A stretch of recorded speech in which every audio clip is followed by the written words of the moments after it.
Hey everyone, welcome back. If you're stuck in a login loop on Truist, here's how to break it. First of all, swipe up from the bottom of your screen, look for the Truist app and then swipe it away. Next, reopen it.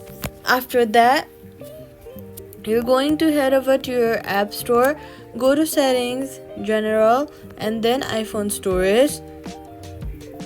Next, scroll down,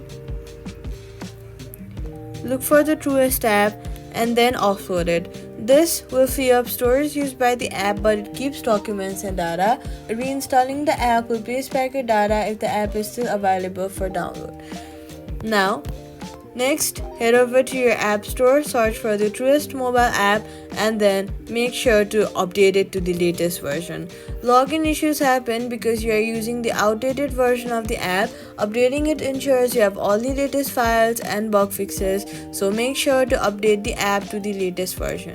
After that, log in again, ensuring you enter the correct username, password, and verification code.